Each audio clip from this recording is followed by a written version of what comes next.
लोग खेल रहे हैं, मानी देख रहे हैं चेंसो मैन पार्ट 5। आगे की कहानी को इस एपिसोड के साथ, जिसका नाम है गन डेविल। तो दोस्तों, अब तक हमने देखा कि पावर डेंजी को परमिशन दे देती है और डेंजी अपना सपना पूरा करने आगे बढ़ता है। वो पावर की ब्रीस्ट को छूता है तो उसे कुछ अजीब सा लगता है और फिर पावर में से कुछ निकल कर नीचे गिर जाता है। डेंजी को पता चलता है कि ब्रीस्ट बहुत छोटे हैं और वो उन्हें बड़ा दिखाने के लिए पैड्स लगाती है। फिर डेंजी 2 बार और उन्हें स्क्वीज करता है और पावर उठकर कहती है कि चलो, हमारी डील पूरी हुई तो तुम्हें मजा आया ना, तुम कितने किस्मत वाले हो। इतना कहकर पावर यहाँ से चली जाती है और बेचारा डेंजी सदमे में चला जाता है क्योंकि उसे कुछ भी फील नहीं हुआ था। अगले कुछ दिन डेंजी सदमे में ही रहता है और उसे भूख भी नहीं लगती। फिर माकीमा उसे कुछ पेपर वर्क करने के लिए हेडक्वार्टर्स में बुलाती है क्योंकि बैड डेविल को मारते वक्त काफी सारा नुकसान हुआ था। माकीमा डेंजी से पूछती है कि वो इतना गुमसुम क्यों है, जिस पर डेंजी बताता है कि वो इतने दिनों से जिस सपने के पीछे भाग रहा था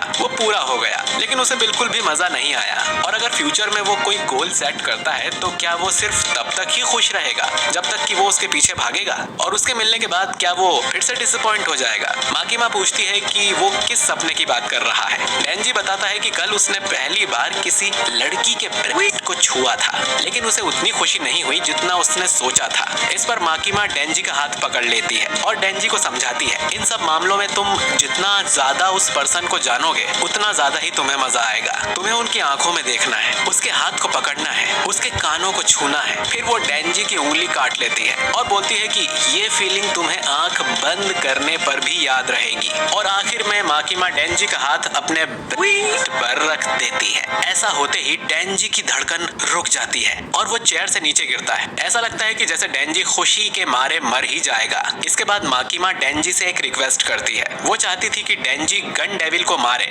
गन डेविल को 13 साल पहले अमेरिका में देखा गया था। वो बहुत ही बुरा और ताकतवर है और उसे सब हंटर्स मारना चाहते हैं, लेकिन उसे लगता है कि ये काम डेंजी कर सकता है क्योंकि वो बाकी हंटर्स से अलग है। और अगर डेंजी गन डेविल को मारने में कामयाब हो जाता है तो माकीमा उसकी कोई भी एक ख्वाहिश पूरी करेगी। डेंजी बोलता है कि अगर मैं गन डेविल को मार दूं तो तुम कुछ भी करोगी, यानी स्विंग्स भी। क्या ये अलाउड है? माकीमा बोलती है कि ये डेविल बहुत स्ट्रॉन्ग है, इसीलिए तुम जो बोलोगे वैसा होगा। कुछ सालों पहले लोग डेविल से अपनी रक्षा करने के लिए गन्स रखा करते थे, जिससे धीरे धीरे गन क्राइम्स बढ़ने लगे और लोगों को सबसे ज्यादा डर गन वॉयलेंस से ही होने लगा। इसके बाद अमेरिका में एक बहुत बड़ा आतंकी हमला हुआ और उसी दिन गन डेविल पहली बार दिखाई दिया था। दोस्तों, अब हमें उस समय का एक फ्लैशबैक दिखाया जाता है। हम एक पेरेंट्स को देखते हैं जो कि अपने छोटे बच्चे ताइयो की देखभाल कर रहे थे क्योंकि वो अक्सर ही बीमार रहता था। तभी उनका बड़ा बेटा आकर बोलता है कि वो डैड के साथ कैच कैच खेलना चाहता है। ये सुन ताइयो का भी खेलने का मन होता है और दोनों घर से बाहर आ जाते हैं। शुरू में तो बड़े भाई को अच्छा नहीं लगता कि ताइयो उसके साथ आया है,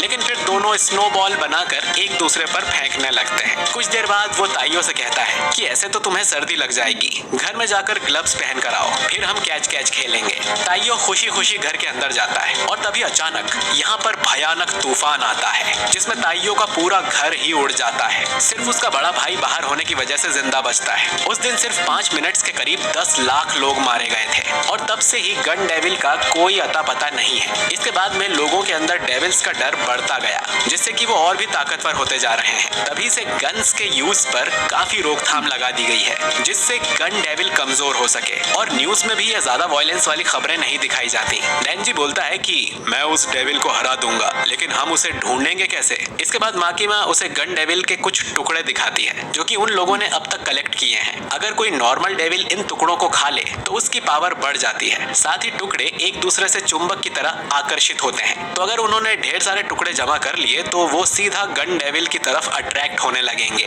दूसरी तरफ हम आकी और हिमेनो को देखते हैं, जिन्हें एक और टुकड़ा मिल गया था जो उन्होंने फिश डेविल को मारकर अंदर से हासिल किया था। और दोस्तों, अब हमें पता चलता है कि वो लड़का और कोई नहीं बल्कि आकी था, जिसका पूरा परिवार गन डेविल की वजह से मारा गया था। खैर, इसके बाद इन्हें खबर मिलती है कि होटल के अंदर एक डेविल को देखा गया है। कई सिविलियन हंटर उससे निपटने गए थे, लेकिन सब मारे गए और शायद इस डेविल ने गन डेविल का टुकड़ा खाया हुआ है। और अब इस डेविल को मारने के लिए आकी की टीम को भेजा जाता है, जिसमें हम 2 नए मेंबर्स हिरोकाजु और केबोनी को भी देखते हैं। आकी बोलता है कि वो डेविल इसी होटल में कहीं छुपा है और उसने गन डेविल का टुकड़ा खाया है। डेंजी बोलता है कि क्या पता वो गन डेविल ही हो, जिस पर आकी कहता है कि अगर ऐसा होता तो टुकड़े में अट्रैक्शन इससे कहीं ज्यादा होता। अब पावर और डेंजी थोड़ी बदतमीजी करने लगते हैं, तो आकी उन्हें बबल गम दे देता है, जिससे दोनों डिसिप्लिन में आ जाते हैं। हिरोकाजु बोलता है कि क्या हम इन दोनों पर भरोसा कर सकते हैं, क्योंकि इनमें तो एक फील्ड है और दूसरा कोई छपरी।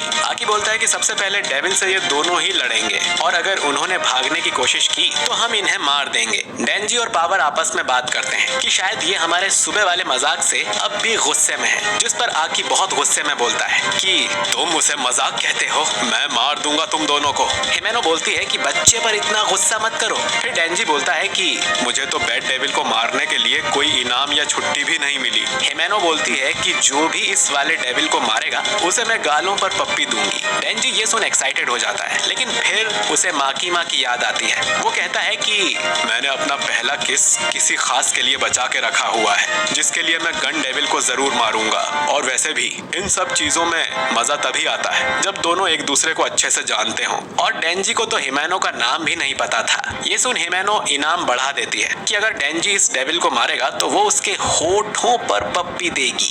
ये सुनते ही डेंजी होटल के अंदर दौड़ लगा देता है और हिरोकाजु डेंजी से लड़ाई करने लगता है कि हिमेनो उसे 6 महीने से ट्रेन कर रही है और वो नहीं चाहता कि कोई छपरी उसे किस करे। पावर और कोबेनी भी उनकी लड़ाई के मजे लेने लगती हैं। आकी सोचता है कि ये नई टीम उनके कोई काम की है भी या नहीं। हिमेनो बताती है कि हिरोकाजु स्ट्रॉन्ग नहीं है, लेकिन काफी मोटिवेटेड है। कोबेनी डरपोक है, लेकिन स्ट्रॉन्ग भी। आकी को लगता है कि ये सब 1 साल के अंदर या तो मारे जाएंगे या तो क्विट कर देंगे, जिस पर हिमेनो आकी से कहती है कि उसे मरना नहीं है। इसके बाद हमें एक और फ्लैशबैक दिखाया जाता है, जिसमें हिमेनो एक कब्रिस्तान में बैठी हुई थी। यहाँ उसका एक सीनियर किशिबे हिमेनो से उसके नए पार्टनर से मिलवाने लाया था, जो कि आकी था। हिमेनो उससे पूछती है कि वो उसके किसी काम का है या नहीं। अब तक उसके 6 पार्टनर्स मर चुके हैं, क्योंकि वो सब यूजलेस थे।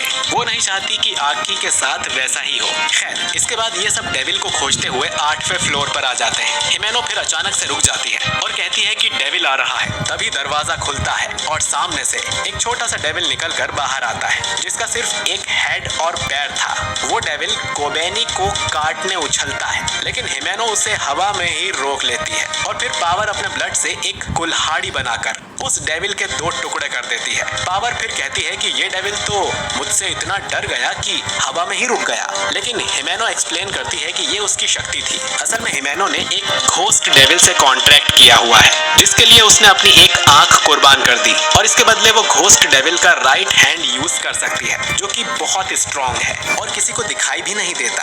अब क्योंकि ये वो डेविल नहीं था जिसे ये ढूंढते हुए यहाँ आए थे, तो ये लोग ऊपर 9वें फ्लोर पर जाने लगते हैं और सीढ़ियों पर पावर कहती है कि अगर मैं अभी इसे मार दूं तो तुम क्या करोगी। और हिमेनो अपने घोस्ट हैंड से पावर का गला दबा देती है। हम देखते हैं कि पावर उस घोस्ट हैंड को नहीं छू सकती है, लेकिन हिमेनो इस हैंड से पावर को मार सकती है। अब ये सभी लोग अगले फ्लोर पर जाते हैं, लेकिन हिरोकाजु यहाँ भी उसी डेविल का खून लगा देखता है जिसे उन्होंने नीचे के फ्लोर पर मारा था। वो आकी से बोलता है कि हम लोग तो 9वें फ्लोर पर जा रहे थे, तो वापस 8वें फ्लोर पर कैसे आ गए? यहाँ कुछ तो गड़बड़ है। हिरोकाजु फिर नीचे के फ्लोर पर जाने लगता है, लेकिन सब उसे ऊपर के फ्लोर से आते दिखते हैं। वो वापस 8वें फ्लोर पर ही आ गया था, यानी कि ये लोग 8वें फ्लोर पर ही एक लूप में फंस गए हैं और ये एपिसोड यहीं पर खत्म हो जाता है। तो दोस्तों, अब ये काम कौन से नए डेविल का है और ये लोग इस डेविल को मार पाएंगे या नहीं, ये तो हमें आने वाले एपिसोड में ही पता चलेगा। और उसे मिस ना करने के लिए गाइस, मैं तो फुल रिलीज हो गया था कि हमको तो पता ही नहीं चला कि ये खत्म होने वाला है। Guys, bye guys.